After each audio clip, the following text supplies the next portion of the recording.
So, ladies and gentlemen, we have a critical information in our hands that we want to bring to you. So, the president of Algeria has come out to speak about the counterterrorism situation in Mali. And the president of Algeria, President Abdulmajid Tebboune, talked about how he's been worried by the presence of the Russian mercenary troops in his borders. باش نستعمل لي مناص ولا نستعمل هادي ولا معاشق انا المالي ما نديرهاش ماهوش من طبعنا وماهيش من فلسفتنا. احنا عندنا حسن الجوار سي حسن الجوار. انا مأمن به انت ماكش مأمن به داك شغلك. انا المهم تعدى على الحدود راني هنا. الباقي طلب مساعدة نساعدك باش نفرض عليك. احنا لما جات الامور في الجد روسيا اصدقاء، ولكن قلنا أنا قلتها شخصيا رئيس الجمهورية الجزائرية الديمقراطية الشعبية، قلت ما نقبلش المرتزقة في الحدود نتاعنا. هذا ما كان هذه هي القرار تاعنا. Mais à l'heure actuelle, il n'y a pas de La solution est chez eux, n'est pas chez moi. La solution est chez les Maliens. S'ils veulent régler leurs problèmes avec une entente في بعضهم بعض l'unité nationale etc. شغلهم. أنا ما ندخلش في الأمور الداخلية. Nous refusons. L'Algérie a toujours refusé qu'on s'immisce dans ses affaires intérieures. Je ne peux pas m'immiscer dans les affaires du Mali, ni dans les affaires du Niger, ni dans les affaires du Burkina ou la Libye. On le fait à la demande. باش ما يقولش دخلني في مشاكلي. So, ladies and gentlemen, even though the Malian troops continue to fight alongside the African Corps within the Malian border, the president of Algeria has come out to state that this is giving him a critical concern. And I don't know, because he has not been able to do anything about it. And based on my own opinion, I don't think he has anything that he can do about it. And if you have a president coming out to obviously talk about a situation that does not concern his country, it means that something sneaky is going on that we might not know about. But, ladies and gentlemen, let's look at the words of the president of Algeria, President Abdulmajid Tebboune, shall we? Russia is a friendly country. So, according to President Majid, he said Russia is a friendly country, but I, as the president of the Algerian Democracy and Popular Republic, do not accept mercenaries at our border. Russia is our friend, but I told them no mercenaries at our border. If Mali wants to solve its problem, it should achieve national unity. Ladies and gentlemen, to be honest with you, if I have to tell you what I think about what President Abdulmajid Tebboune has just said, I smell, double standard all over the place. Number one, the military operation that has been going on in Mali has nothing to do with Algeria. Okay?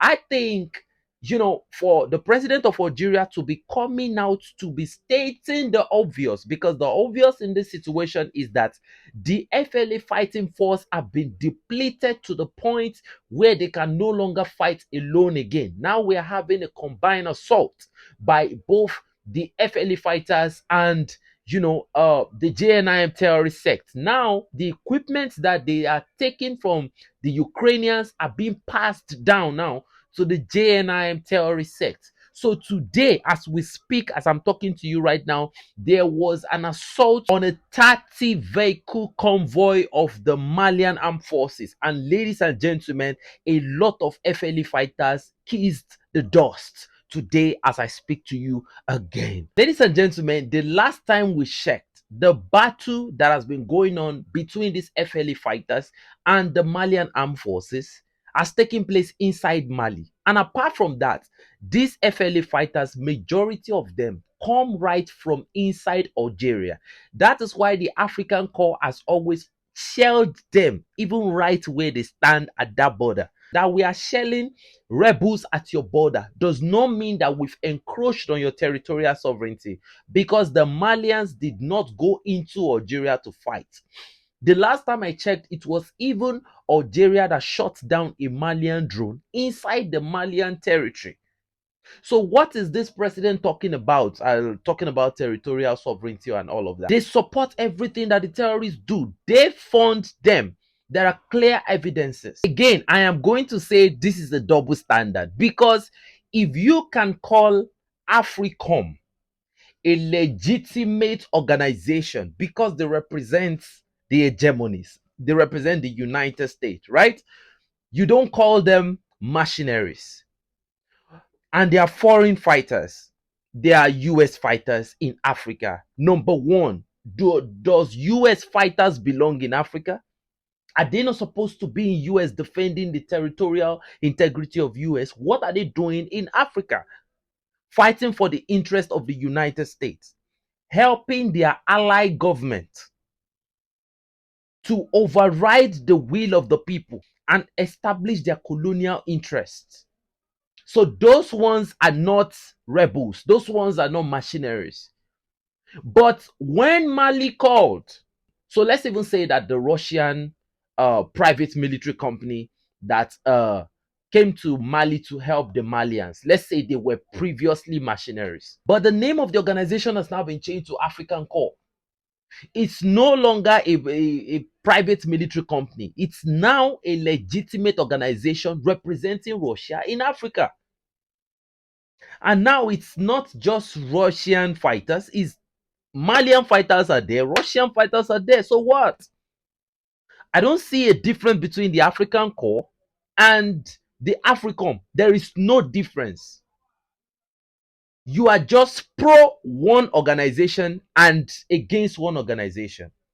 But the problem we see that Algeria has now is that the major resistance, the major finishing that they've been receiving, the finishing left hooks that they've been receiving from the Malians have come majorly from these African core units. It has been devastating. African core unit goes down to the deepest part of where they are hiding and they root them out. We have video evidence. I will show you in this video. The African core has shown them enough pepper. These guys go out every day not to take pictures. Actually, we've seen their pictures on the internet. When the African core troops go out, they go out to get souvenirs of these guys. We have the evidence.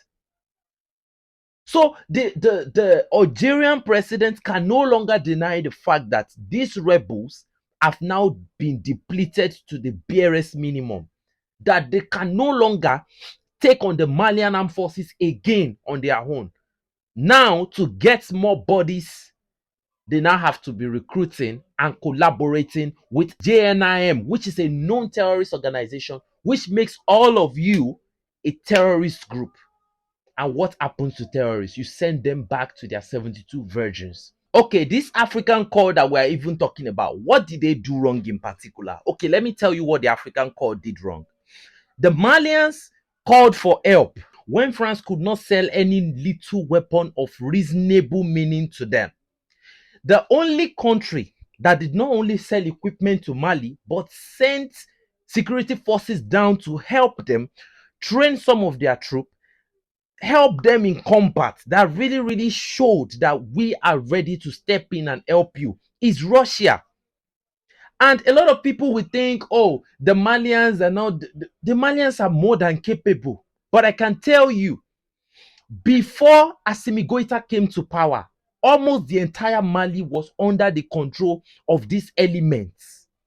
They had insiders, they had a lot of people. We know what happens in the democratic regime. We know what these people do. Just the way in my country, it's now something that's like when you talk about terrorism, it's just like, oh, 300 people died in so place. Like, people are used to it. It is under these AES regimes now that we are seeing a fierce resistance against these terrorists. See, a terrorism organization that has been built for, let's say, 10, 11, 12 years to a point of building an institutional capacity. You don't root it out in 2 years. And bit by bit, brick by brick, the Malians are breaking them down systematically. And we can see that it's now we are getting to the point where it's now a battle of attrition. Who will give up first? The Russians don't look like they're giving up anytime soon. And that is why you have the president of Algeria coming out to complain. So what is it that the African Corps are doing wrong in Mali? One, they are fighting the JNIM together with the farmers Two, they are fighting the EIGS, which is another notorious terrorist organization. They fought the EIGS to the point where Boubacar Ubel, which is a notorious terrorist leader, surrendered with a lot of his troops. A lot of them, about 10, together with some of their, little foot soldiers, to make up 25. Do you know the amount of pressure you must have taken for 25 of your members to surrender under intense fire? They surrendered. It means they are doing well. So we've mentioned the JNIM, we've mentioned the EIGS, there is ISAG, that's Islamic State in the Sahel. Those ones are there too. And apart from the Islamic State in the Greater Sahel, we now have this FLA, Azawadian terrorist group. That's what we call them. And the African Corps is the only one that choose to fight these people toe to toe. And we've gotten the result. Now the Algerian president thinks he has the moral justification to come out and speak about the impact of these Russian forces in Mali. No, you don't have the right, sir. No, you don't have the reputation, you don't have the integrity to talk about anything that has been going on in Mali. Can you imagine? These people are even your neighbors. So why not come? Why have you not attacked the Azawadian rebels that are running into Algeria? So that's why I think this is total double standard. All these nations that are pro-terrorists, that are allowing terrorists, I even think personally that if not the fact that Algeria has been allowing these people to run into their country to take safety or to take refuge, I believe that the Malians could have finished this job in a very devastating fashion. But this is what we have today. Presidents that come in to support terrorists, recruit terrorists. Like the president of Cameroon that said the people in the bush that are holding guns should come out and, integrate themselves back into the society, while he arrests protesters and put them in prison without releasing them. It's not like the Russian forces in Mali. It's not like they are just fighting free for, it's not like they're having a free flow. They are destroying the Azawadian freely like that. We've seen the Russians being annihilated last year, 2024. Damn. It was the largest kill I have ever seen in the entire Sahel in an operation. Many of us that have been following the Sahelian situation, we know how many Russians were completely devastated on that day. And these Azawadian terrorists were stepping on them. And now the Russians are coming in full force to retaliate, and you are saying that you don't want. No, it's too late to say that. Matter of fact, I even think that if it's not for the war in Ukraine that is occupying the Russia, Algeria must have felt it right now. And I believe you have to feel it before this Azawadian situation can come down. Algeria has to feel it. They have to feel that smoke, because I think, when the way you people are supporting this terrorism is getting out of hand. What happened in 2024 was just it was surprising. And you now want those same people to just, no, you called for this and you must get it. It's not like the African Corps are just smoking these guys for free. No, we have the former trainer of Alejandro Povetkin that also, that died recently in Mali. Recently, this one is recent. It was unalived in Mali by these same people. He died when the Malian convoy was en route to Ageok, and an improvised explosive device detonated, and that was it. And you want those people to just give up? The only thing I know about Russians is they don't start the war. These FLA fighters, backed by France and together with the Algeria and all of the rest of the people that are supporting them, they started this war. But Mali and their friends is going to end it. That is all I know. And it's going to end in a devastating fashion. Before, I did not even know that the way you guys were taking this was you were taking it as if you were fighting Russia in Africa. I didn't know. But now that that's what you have decided, you are going to get it. But ladies and gentlemen, let me tell you, Once you see signs like these 3 signs I'm going to give you, you know that the end is drawing very, very near for these rebels. When you see the president of Algeria coming out to address the issue like this, has Vladimir Putin even talked about this issue at all? No. But you have the president of Algeria now coming to talk about it because the issue is going out of his control, right?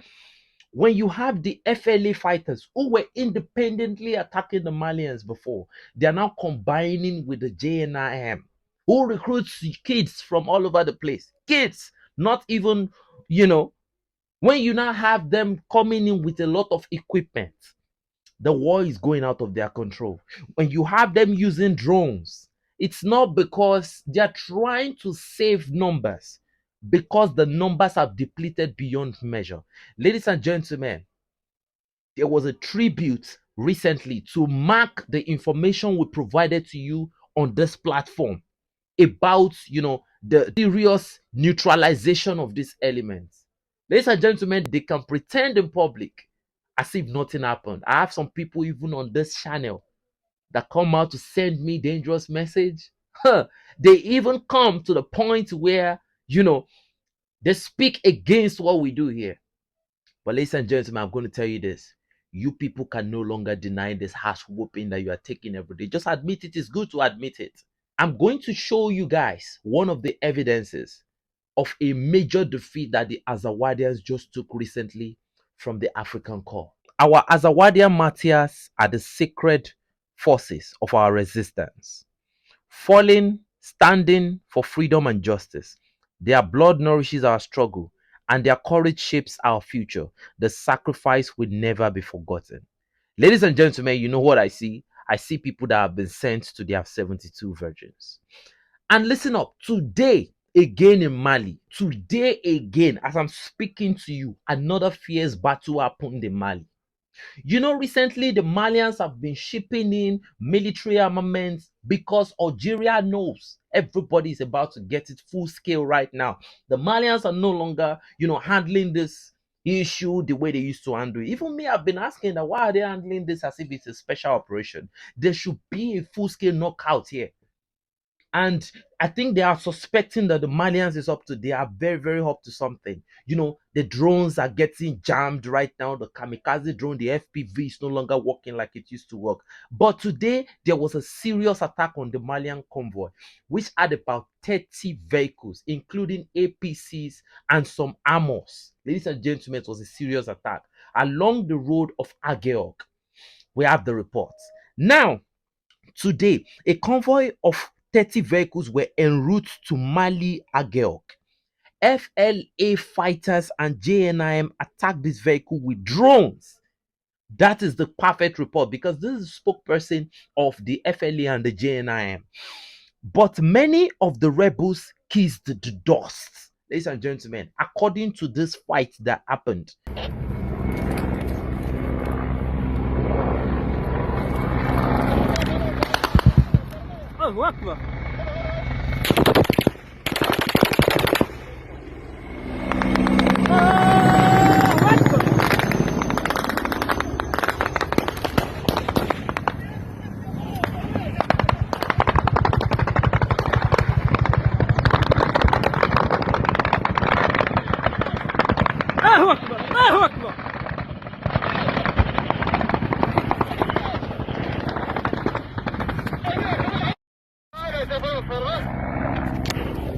JNIM and FLA, they actually kissed the dust because it was a serious battle between the both. And they acknowledge that if not for the area, threat from the Malian armed forces, the battle would have turned a different way.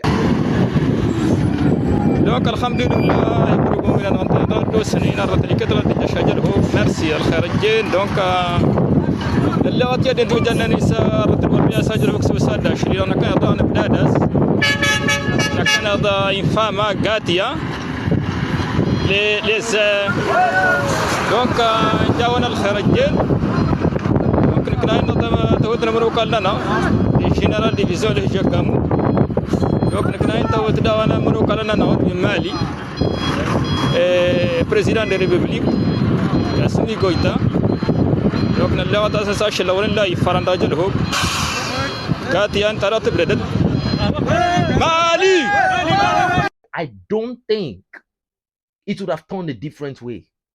The firepower was even greater. The Malian Air Force just came in to clear the yard. And you know, before you guys can get resisted, it wasn't like the Malian, you just saw the aircraft move along. No, a lot of bodies were neutralized. A lot of, you know, these FLA fighters and the JNI were neutralized. I'm telling you that the resultant effect of this combat operation that you've just seen was devastating. Some of these rebel fighters that you are seeing were, you know, plastered under the sound. You know what I mean? It was a serious gun battle. You continue to fight, but they continue to lose men on the line of contact. And the theater of combat for the Malians is getting more interesting. I've been following this information back to back. These are the informations you don't find on the mainstream media. You will never ever find something like this. So, ladies and gentlemen, when you have a president like Mr. Abdulmajid Tebboune of Algeria coming out to make this type of admission, what do you think? Could this be a beautiful kiss to the Russian roulette? Or is this a dangerous surrender by these guys? Is the end drawing near? Ladies and gentlemen, you can drop your opinion in the comment section below. It's your boy 7200 signing out. Enough said, but before I go, I got another very, very critical information that we're going to be dropping on the next video. Don't miss it. Stay tuned. See you on the next video. Much respect.